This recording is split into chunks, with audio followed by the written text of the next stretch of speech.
रामायण, ये नाम सुनते ही हमारे जहन में एक पूरी तस्वीर बन जाती है ना।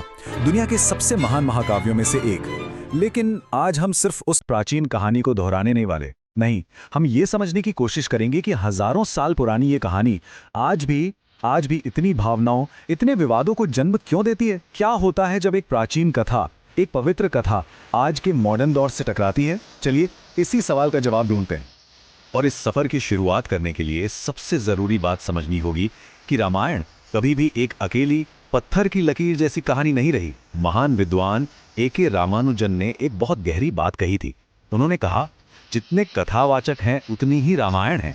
सोचिए जरा, इसका मतलब यह है कि ये कहानी हमेशा से एक बहती नदी की तरह रही है और आज की बहसों को समझने के लिए ये जानना, ये समझना बहुत जरूरी है। तो आज हम कहां से कहां तक का सफर तय करने वाले हैं।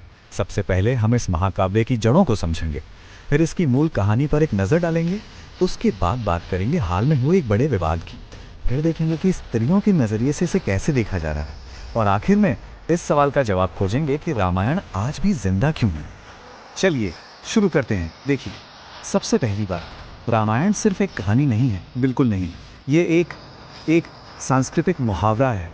मतलब ये हमारे सोचने के तरीके में, हमारे मूल्यों में, हमारी पहचान में रच बस चुकी है। महर्षि वाल्मीकि ने जब इसे रचा तो उन्होंने इसे धर्म, प्रेम और कर्तव्य की एक मजबूत नींव पर खड़ा किया। तो रामायण, इस शब्द का मतलब क्या है? बहुत सीधा सा है। राम की आयन यानी राम की यात्रा। एक ऐसी यात्रा जो सत्य, त्याग, प्रेम और इन सबसे ऊपर धर्म के रास्ते पर चलती है। और यही धर्म, सही आचरण इस पूरे महाकाव्य का दिल है, इसकी आत्मा है। अच्छा, तो आगे की सारी बहसों को समझने के लिए ये जरूरी है कि हम एक बार कहानी के मूल सार पर बहुत तेजी से नजर डाल लें, ताकि हम सब एक ही पेज पर हों। तो कहानी का जो पूरा संघर्ष है ना, वो असल में दो ध्रुवों के बीच है। एक तरफ है राघव यानी राम, मर्यादा पुरुषोत्तम, धर्म के सबसे बड़े प्रतीक, और दूसरी तरफ है लंकेश यानी रावण, जिसके पास ज्ञान भी है, शक्ति भी है, सब कुछ है सिवाय अहंकार पर काबू के। तो कहानी आगे कैसे बढ़ती है? अयोध्या से राम को वनवास मिलता है। वन में उनकी पत्नी जानकी यानी सीता का अपहरण हो जाता है। और कौन करता है? रावण। इसके बाद शुरू होता है लंका पर चढ़ाई का अध्याय। राम वानर सेना और बजरंग बली की मदद से रावण को परास्त करते हैं, सीता को छुड़ाते हैं, और फिर होती है अयोध्या वापसी, जिसका जश्न, हाँ बिल्कुल सही समझे, वही दिवाली है जिसे हम हर साल मनाते हैं। तो ये थी मूल कथा। अब चलिए एक लंबी छलांग लगाते हैं हजारों साल आगे और सीधे उतरते हैं आज के दौर में। बात करते हैं रामायण के सबसे नए और शायद सबसे ज्यादा विवादास्पद रूपांतरण की, 2023 में आई फिल्म आदिपुरुष। अब ये कोई छोटी मोटी फिल्म नहीं थी, इसका स्केल बहुत बड़ा था। सोचिए, 500 से 700 करोड़ का बजट। मतलब ये भारतीय सिनेमा के इतिहास की सबसे महंगी फिल्मों में से एक थी। जाहिर है, उम्मीदें आसमान छू रही थी, लेकिन हुआ क्या? नतीजा ठीक उल्टा निकला। एक बड़े पब्लिकेशन ने इसे एक महाकाव्यात्मक निराशा कहा। इतना पैसा, इतनी उम्मीदें, सब पर पानी फिर गया।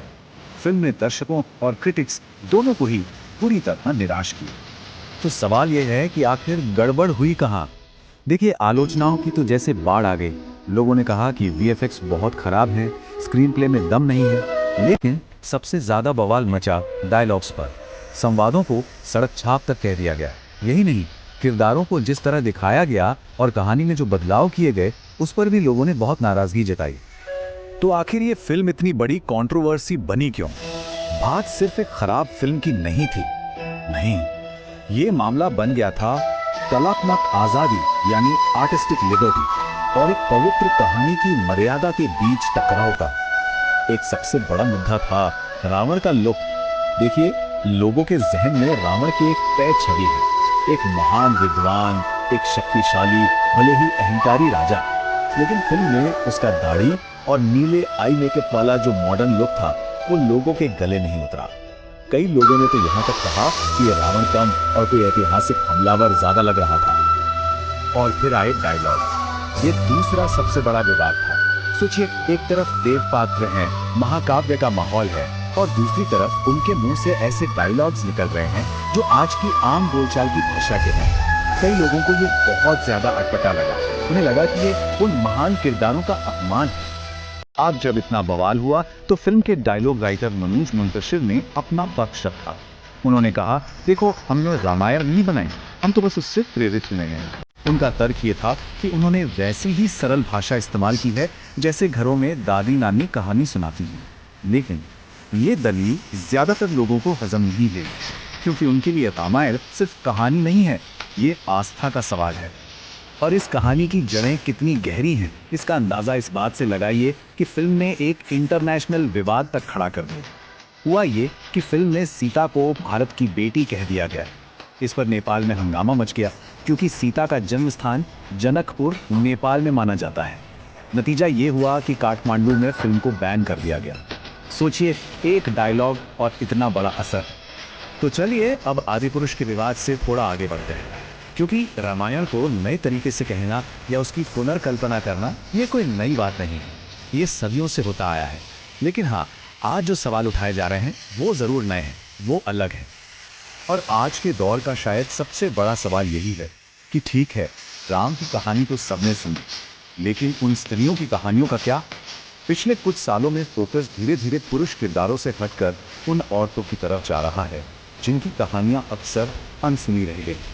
आज के लेखक और कथाकार कहानी को सीता के नज़रिए से कह रहे हैं, शूर्पणखा के नज़रिए से कह रहे हैं, उस उर्मिला की कहानी बता रहे हैं जिसे लक्ष्मण पीछे छोड़ गए थे, या उस अहल्या की कहानी जिसे पत्थर बना दिया गया था।